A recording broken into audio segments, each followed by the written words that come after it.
मी निरंकार उपवास धरण आणि त्यासोबत असं काही घडेल मला असं वाटलंच नव्हतं. विवेक तागडे ब्लॉग शेवटपर्यंत बघा, सगळा काय विषय सांगतो. तर नमस्कार माझ्या भावांनो, तर आपलं स्वागत आहे विवेक तागडे ब्लॉग्समध्ये. आज मला मंगळवारी उपवास असतो ते हनुमानाचा, तर आज मला निरंकारचा उपवास धरून बघू. आज एक्सपेरिमेंट करायचं ठरवलं होतं विवेक तागडे ब्लॉगरनी. तर काय होतं ते बघा होतं निरंकार उपवासाने. दिवसभर नाही जेवल्यावर कसं काय होतंय आणि काय अनुभव होते ते तुम्हाला सगळं सांगतो. तर विवेक तागडे ब्लॉग शेवटपर्यंत नक्की बघा.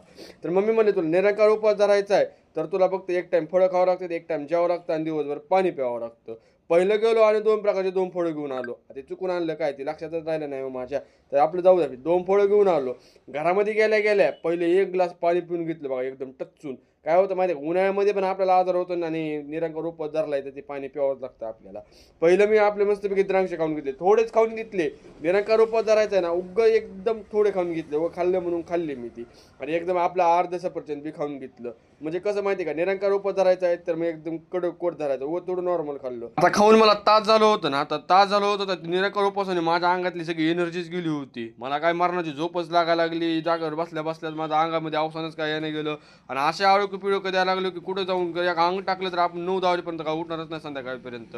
कडून चुकलं होतं, मला सक्त चहाची गरज होती आता. पण तरी मी आपला तासभर विचार केला आणखीन. म्हणलं एवढं उन्हाचं कुठं आणखीन चहा प्यायला गेलं की आपल्या पोटामध्ये उद्रेकच होईल ज्वालामुखीचा.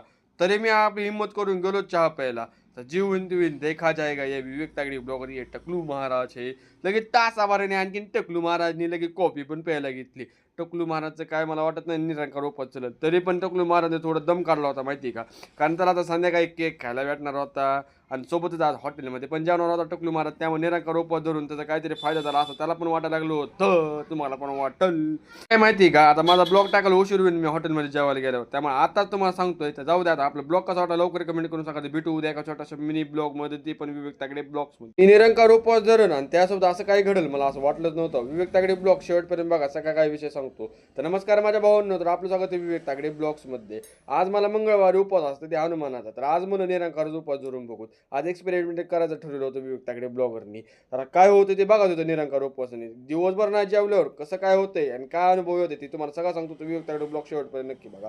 तर मम्मी म्हणले तुला निरंकार उपवास धरायचा आहे तर तुला फक्त एक टाइम फळं खावं लागतं, एक टाइम जेवावं लागतं आणि दिवसभर पाणी प्यावं लागतं. पहिलं गेलो आणि 2 प्रकारचे 2 फळं घेऊन आलो. ते चुकून आणलं काय ते लक्षातच राहिलं नाही हो माझ्या. तर आपलं जाऊ द्या. 2 फळं घेऊन आलो. घरामध्ये गेल्या गेल्या पहिले 1 ग्लास पाणी पिऊन घेतलं बघा एकदम टच्चून. काय होतं माहिती आहे का, उन्हाळ्यामध्ये पण आपल्याला आजार होतो ना आणि निरंकार उपवास धरलाय तर ते पाणी प्यावंच लागतं आपल्याला. पहिलं मी आपले मस्तपैकी द्राक्षे खाऊन घेतले. थोडेच खाऊन घेतले. निरंकार उपवास धरायचा आहे ना, एकदम थोडे खाऊन घेतले व खाल्लं म्हणून खाल्ली मी ती. आणि एकदम आपलं अर्ध सफरचंद बी खाऊन घेतलं. म्हणजे कसं माहिती आहे का, निरंकार उपवास धरायचा आहे तर मी एकदम कडक कोट धरायचं व थोडं नॉर्मल खाल्लं. आता खाऊन मला तास झालं